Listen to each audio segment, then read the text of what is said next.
Hello, and welcome to today's episode. I'm so happy you could join me. Today, we're diving into a trend that has taken social media by storm, girl math. You may have seen TikTok videos, Instagram reels, or even news articles discussing it. But what does it really mean? Why did it go viral, and why do some people see it as problematic? Let's break it all down, step by step. The term girl math started as a humorous way for people, mostly women, to explain why buying something feels like it doesn't cost them anything. For example, if I return a dress for $50 and then buy a new one for $60, I only spent $10. Buying something on sale means I actually made money. Paying in cash? That's basically free because it's gone from my account. At its core, it's playful, self-aware, and relatable. Many people, regardless of gender, justify purchases in creative ways. Social media simply packaged these examples under the catchy term girl math. Like many internet trends, girl math became viral because it's short, relatable, and visually shareable. TikTok creators, Instagram influencers, and even YouTube channels made videos showing their girl math logic in fun ways. Why did it catch on so quickly?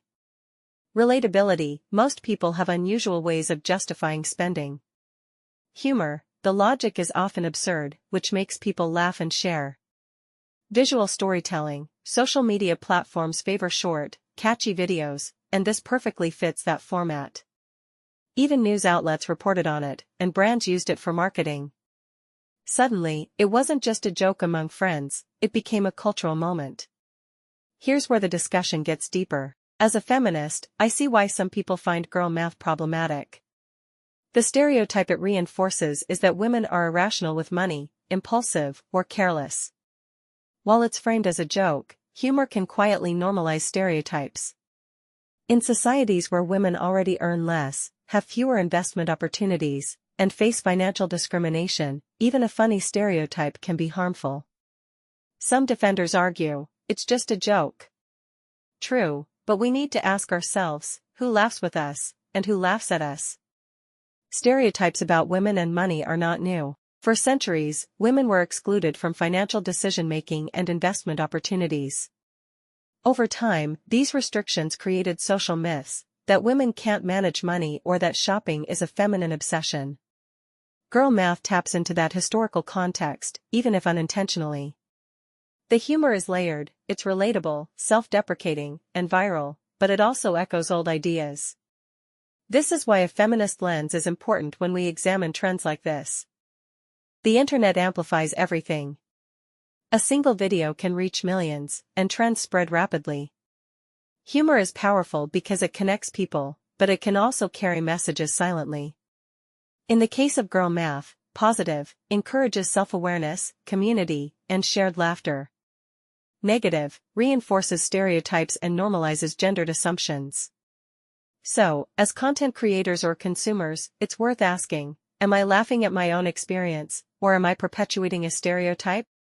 Let's explore some examples. I spent $200 on a jacket but saved $100 using a coupon, so I really spent $0. Mood or stereotype? Buying a coffee every morning isn't bad, because I skipped lunch once, that's girl math logic. Think about your own spending habits. Can you see moments where you've used creative logic to justify purchases? Could you rewrite that as fun math or creative accounting instead? If you want to keep the humor but avoid gendered language, here are some options. Fun math, playful justification of spending. Creative accounting, a humorous way to calculate money unconventionally. Wallet gymnastics, bending the rules of logic to feel better about money. Budget logic, neutral, slightly ironic, but relatable. These alternatives keep the fun and relatability without pointing to a specific gender.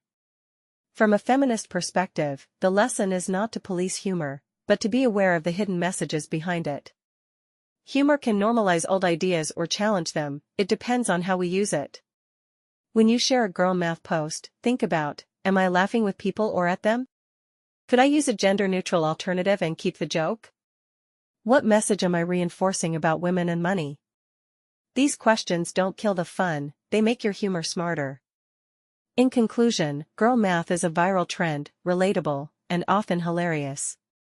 But it's also an opportunity to reflect on stereotypes, social media culture, and how we talk about money.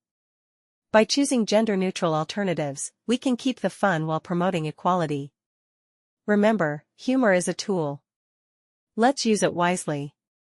Thanks for listening to this episode. I hope you enjoyed it and learned something new, not just about English vocabulary, but also about culture, social media, and feminism.